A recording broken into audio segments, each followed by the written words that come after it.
Welcome to UPSC exam prep. आज है 19 दिसंबर 2023 और स्वागत है आपका करंट अफेयर्स न्यूज डिस्कशन में। तो आइए शुरू करते हैं। आज का हमारा पहला आर्टिकल है, अभी वाणिज्य और उद्योग मंत्रालय ने लॉजिस्टिक्स ई अक्रॉस डिफरेंट स्टेट्स यानी लीड्स 2023 शीर्षक नाम से एक रिपोर्ट जारी करी है। इसके बारे में देख लेते हैं। तो लीड्स में राज्यों और केंद्र शासित प्रदेशों यूटी में लॉजिस्टिक इकोसिस्टम को प्रदर्शन जो करने का, उसमें आकलन करने पर ध्यान केंद्रित करता है। लॉजिस्टिक प्रदर्शन के 3 पिलर्स होते हैं। इसमें ये 3 प्लस हैं: लॉजिस्टिक अवसंरचना, लॉजिस्टिक सेवाएं तथा परिचालन संबंधी और विनियामक परिवेश।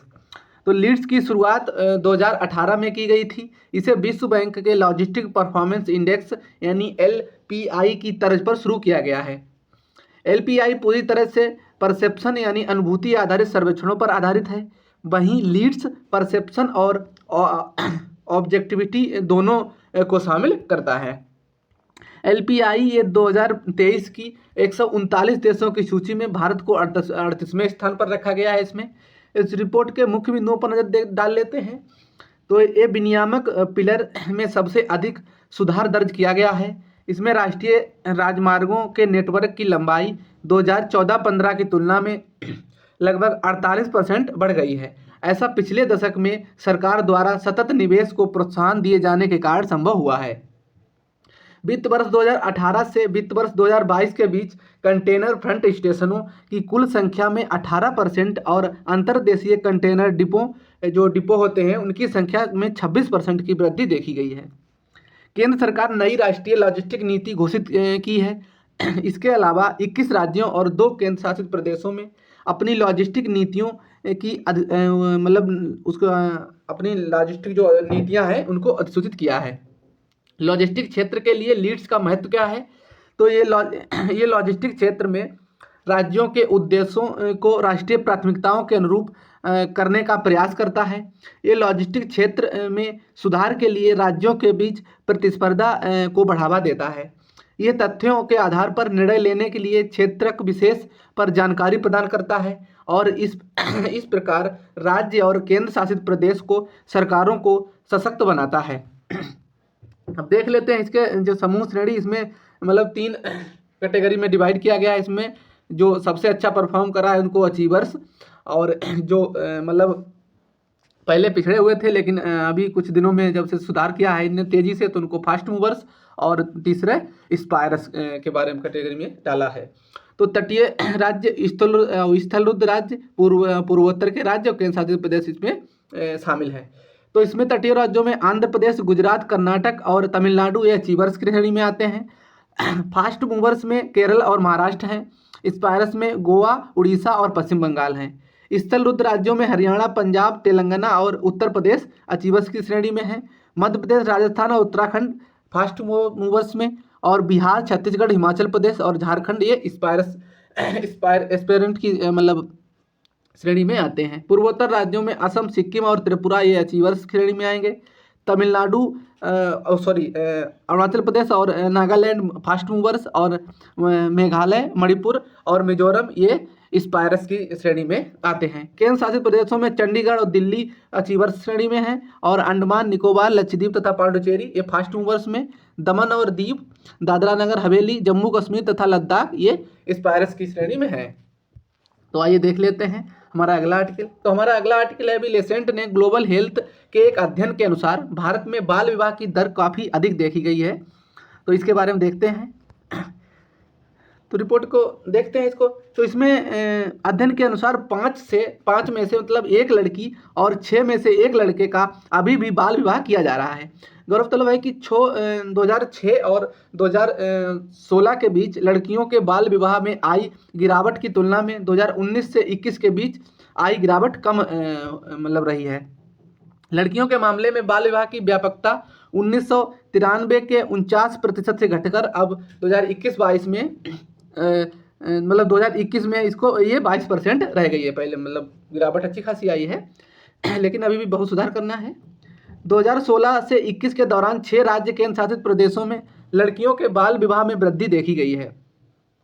बाल विवाह निषेध अधिनियम 2006 इसके तहत लड़कों के विवाह की कानूनी उम्र 21 साल और लड़कियों के लिए 18 साल निर्धारित की गई है। बाल विवाह निषेध संशोधन विधेयक 2021 के तहत लड़कियों के लिए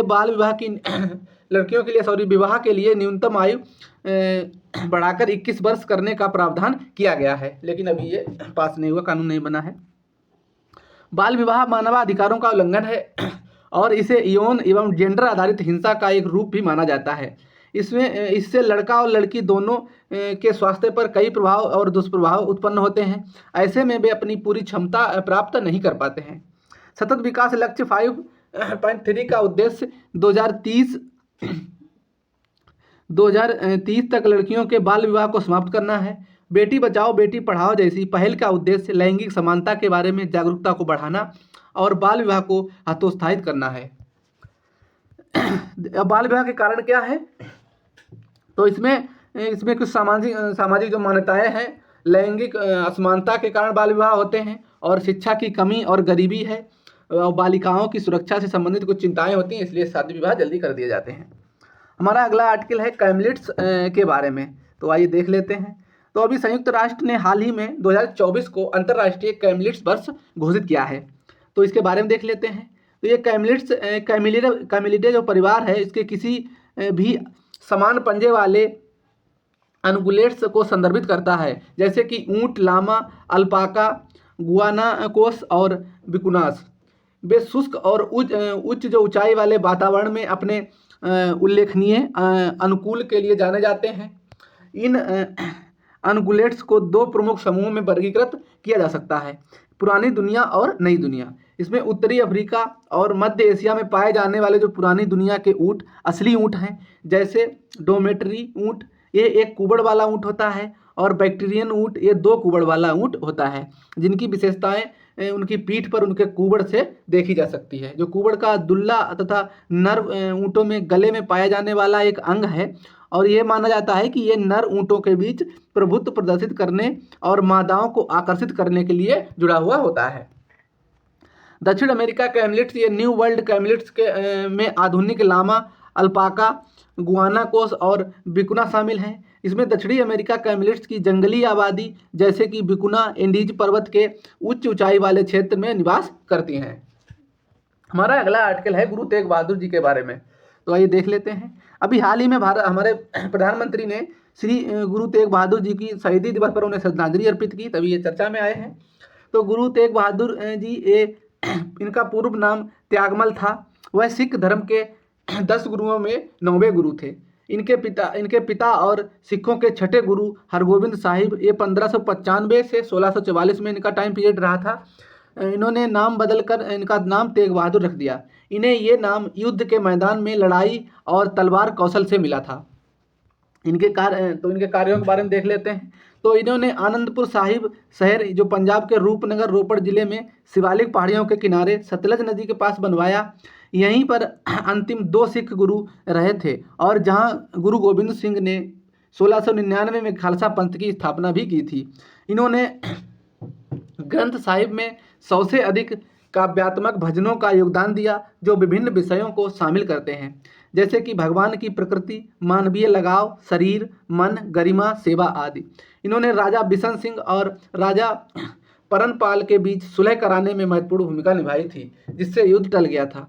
इन्होंने पहली बार 1665 में औरंगजेब के आदेश पर मुगलों ने गिरफ्तार किया था इनको, और मुगल बादशाह औरंगजेब के आदेश पर 1675 ईस्वी में दिल्ली में इन्हें सार्वजनिक रूप से इनका सिर कलम कर दिया गया था।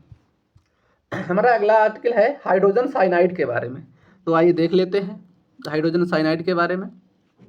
राष्ट्रीय वैमानिकी एवं अंतरिक्ष प्रशासन यानी नासा के कैसनी अंतरिक्ष यान के आंकड़ों के आधार पर एक नए अध्ययन के अनुसार वैज्ञानिकों ने शनि के बर्फीले चंद्रमा एन्सेलेड्स के महासागरों में हाइड्रोजन साइनाइड पाया गया है, जिसमें जीवन के निर्माण में एक प्रमुख अणु है। ये एक रंगहीन या हल्का नीला तरल या गैस जिसमें कड़वी बादाम जैसी गंध होती है। ये हाइड्रो रासायनिक अम्ल या HCN के नाम से भी जाना जाता है। हाइड्रोजन साइनाइड शरीर के ऑक्सीजन के उपयोग में बाधा डालता है, और ये मस्तिष्क, हृदय, रक्त वाहिकाओं और फेफड़ों को नुकसान पहुंचा सकता है। ये कई लवणों के लिए एक उत्कृष्ट विलायक है, लेकिन इसकी विषाक्तता के कारण इसे व्यापक रूप से विलायक के रूप में उपयोग नहीं किया जाता है। इसके अनुप्रयोग क्या हैं? तो इसका उपयोग कार्यस्थल पर धुआं देने, इलेक्ट्रोप्लेटिंग, खनन, रासायनिक संश्लेषण और सिंथेटिक फाइबर, प्लास्टिक, रंगों और कीटनाशकों के उत्पादन के लिए किया जा सकता है। कैसनी अंतरिक्ष यान के बारे में देख लेते हैं। तो ये मिशन नासा द्वारा 1997 में लॉन्च किया गया था। इसने 2004 से 2017 तक शनि ग्रह की 294 बार परिक्रमा की। इसने शनि के वायुमंडल और उसके वलयों की संरचना को मापा, साथ ही ये भी पता लगाया कि ये वलय ग्रह के उपग्रह के साथ कैसे संपर्क करते हैं। इसने 6 नामित उपग्रहों की खोज भी की। इसमें इंसेलेट्स और टाइन को अलौकिक जीवन की खोज के लिए आशाजनक स्थानों के रूप में प्रकट किया है। हमारा अगला आर्टिकल है नोमा रोग के बारे में। तो आइए देख लेते हैं। अभी हाल ही में विश्व स्वास्थ्य संगठन ने उपेक्षित उष्णकटिबंधीय रोगों की आधिकारिक सूची में नोमा रोग को शामिल करने की घोषणा की है। उसी तरह से मतलब नोमा रोग होता है तो बच्चों के हो जाते हैं। तो नोमा रोग ये मुंह और चेहरे पर तेजी से बढ़ने वाली गंभीर गैंग्रीन बीमारी है। यह बीमारी ज़्यादातर उप सहारा जो अफ्रीकी हैं देश हैं उनमें पाई जाती है, जिसे कैंक्रम आरिस या गैंग्रीनस स्टामाटाइटिस भी कहा जाता है। ये ज़्यादातर 2 से 6 वर्ष की आयु के जो बच्चे होते हैं उनको प्रभावित करता है और कुपोषण से पीड़ित, संक्रामक रोगों से प्रभावित, खराब मौखिक स्वास्थ्य के साथ साथ ये अत्यधिक गरीबी में रह रहे जो कमज़ोर और जो जिनकी प्रतिरक्षा प्रणाली बहुत कमज़ोर होती है उनको प्रभावित करती है।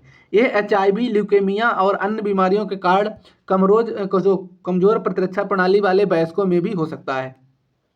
ये मसूड़ों के नरम जो ऊतक होते हैं उनके घाव के रूप में शुरू होता है। इसके बाद ये एक तीव्र नेक्रोटाइजिंग मसूड़ों में सूजन और विकसित हो जाता है और जो तेज़ी से वृद्धि कर नरम ऊतकों को नष्ट कर देता है और ये विकसित होकर चेहरे को कठोर ऊतकों और त्वचा को भी इसमें ये शामिल कर लेता है। ये सामान्यतः अवसरवादी और गैर संक्रामक बीमारी माना जाता है इसको। वास्तव में इस क्षेत्र से बाहर अफ्रीकी देशों के साथ साथ ये एशिया प्रशांत महासागर और अमेरिका, मध्य पूर्व, यूरोप सहित दुनिया के अन्य हिस्सों में भी इसके मामले देखे गए हैं। साक्ष्य इंगित करते हैं कि नेमा के प्रेरक एजेंट गैर विशिष्ट बहुसूक्ष्म जैविक जीव हैं। ये एक व्यक्ति से दूसरे व्यक्ति में सीधे संचरण का समर्थन करने के लिए भी दस्तावेजी सबूत इसका कोई मतलब एक दूसरे से मतलब ये संचरण नहीं होते, मतलब एक से दूसरे व्यक्ति में ये नहीं जाते हैं। तो इनका उपचार क्या है? तो इसके उपचार में इस रोग का शीघ्र पता लगाना आवश्यक है, क्योंकि ये बीमारी प्रारंभिक चरणों में उपचार का सबसे प्रभावी होता है। मतलब शुरुआत में अगर पता चल जाएगा तो इसका ठीक होने की संभावना बहुत ज़्यादा होती है। जब ये आक्रामक रूप से सूजे हुए मसूड़ों के रूप में प्रकट होता है तो उपचार में आमतौर पर ये व्यापक रूप से उपलब्ध एंटीबायोटिक दवाओं, स्वच्छता में सुधार के लिए सलाह और समर्थन सलाह दी जाती है। कीटनाशक जो और माउथ वाश और पोषण की खुराक इसमें शामिल होती है। जो कीटाणुनाशक होती हैं दवाएं और माउथ वाश ये चीज़ें इसमें शामिल होती हैं। बाकी यही उपचार है और इसका स्थायी कोई उपचार नहीं है। हमारा अगला आर्टिकल है सारगैसो सागर के बारे में। तो ये सारगैसो सागर ये हमारा पृथ्वी का मैप है। इसमें ये नॉर्थ अमेरिका, ये साउथ अमेरिका, ये गल्फ ऑफ मैक्सिको है और ये बहमास आइलैंड है और ये गल्फ ऑफ स्टीम यहाँ से ये एरिया ये पूरा सारगैसो सी का है। इसका लैंड बाउंड्री कोई नहीं है। ये सारगैसो सागर ये प्रशांत महासागर के अंदर में ही है। तो अब आइए इसके बारे में देख लेते हैं। अभी शोधकर्ताओं ने चेतावनी दी है कि बरमूडा के पास सारगैसो सागर ये 1954 में माप शुरू होने के बाद से अब तक की दुनिया के सबसे अधिक गर्म और नमकीन और अधिक अम्लीय है। इस तरह के महत्वपूर्ण परिवर्तनों का प्रभाव इसका दूरगामी हो सकता है। ये सारगैसो सागर ये स्थलीय सीमा के बिना एकमात्र समुद्र है, मतलब इसकी कोई भी स्थलीय सीमा नहीं है। ये पूरी तरह से जो अटलांटिक महासागर उसमें प्रशांत बोल दिया था, तो ये अटलांटिक महासागर के भीतर स्थित है। इसका नाम सारगासुम के नाम पर रखा गया है, जो एक होलोपैलेजिक होता है। सुनहरे बहाव वाले शैवाल होते हैं होलोपैलेजिक। ये समुद्र की सतह पर तैरते हुए विस्तृत झुंड बनाने के लिए एकत्रित हो सकते हैं, इनके नाम पर रखा गया है। ये असाधारण खुला महासागर, पारिस्थितिकी तंत्र, उत्तरी अटलांटिक उपोष्णकटिबंधीय चक्र के चारों ओर घूमने वाली धाराओं से घिरा हुआ है और ये लगातार समुद्री शैवाल के लिए वितरण और बहुतायत में केंद्र का समर्थन करने के लिए अद्वितीय है। जिसे ये देखो घिरा हुआ है, इसके बीच में यही है स्वर्ग से सर। ये स्थानिक संकटग्रस्त और जो व्यावसायिक रूप से महत्वपूर्ण प्रजातियों सहित वनस्पतियों और जीवों के विविध वर्गीकरण के लिए आवास, प्रजनन क्षेत्र, प्रवास मार्ग, भोजन स्थल प्रदान करता है। इसकी पश्चिमी सीमा पर गल्फ स्ट्रीम है, जबकि समुद्र के उत्तरी और उत्तर में उत्तरी अटलांटिक धारा और पूर्व में कनारी धारा, दक्षिण में उत्तरी अटलांटिक भूमध्य रेखीय धारा इसकी बहती है। ध्यान रखना है। हमारा अगला आर्टिकल है माउंट विसन के बारे में। तो आइए देख लीजिए, अंटार्कटिका है और अंटार्कटिका में ये माउंट विसन यहाँ पे इसके पश्चिमी मतलब एरिया पे पश्चिमी क्षेत्र में है इसके माउंट विसन। तो आइए देख लेते हैं, मैप में देख लिया हमने। अभी हाल ही में केरल सरकार के मतलब कर्मचारी शेख हसन खान ने माउंट विसन पर चढ़ाई की है, तभी चर्चा में है। तो ये अंटार्कटिका का सबसे ऊंचा पर्वत है माउंट विसन।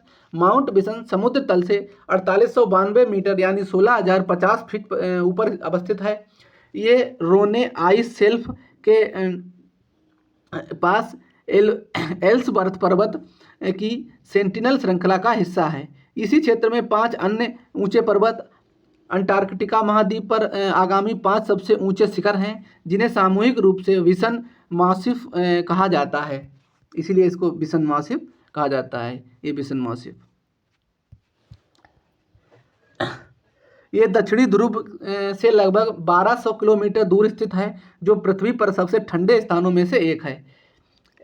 एल्सवर्थ पर्वत के बारे में मुख्य तथ्य देख लेते हैं। तो ये अंटार्कटिका की पर्वत श्रृंखला है और ये उत्तर से दक्षिण विन्यास में 360 किलोमीटर यानी 224 मील लंबी और 48 किलोमीटर यानी 30 मील चौड़ी पहाड़ों की श्रृंखला बनाते हैं। इसके अलावा ये उत्तर में सेंटिनल श्रृंखला और दक्षिण में हेरिटेज श्रृंखला बनाने के लिए ये मिनेसोटा ग्लेशियर द्वारा विभाजित होते हैं। माउंट विसन ये 4892 मीटर महाद्वीप का सबसे ऊंची बिंदु के साथ कहीं अधिक ऊंचा और अधिक शानदार है। हमारा अगला आर्टिकल है राइन नदी के बारे में। तो राइन नदी है दक्षिण जर्मनी में राइन नदी के कुछ अभी हिस्से में हाल ही में भारी बारिश और बर्फ पिघलने से इसका जलस्तर बढ़ गया है, इसीलिए नौवहन के लिए इसके बंद हो गए हैं, जहाँ पर नौवहन चलते हैं।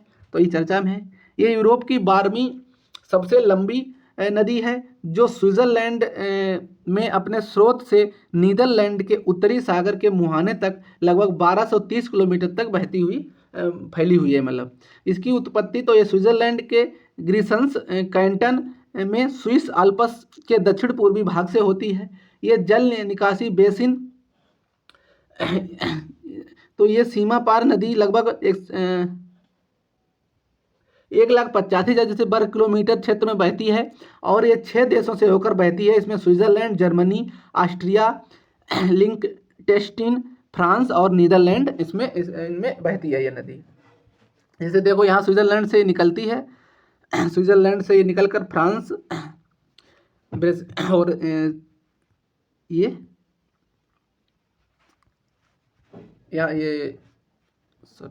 नदी यहाँ से निकलती है स्विट्जरलैंड से, और ये ऑस्ट्रिया और फ्रांस होते हुए ये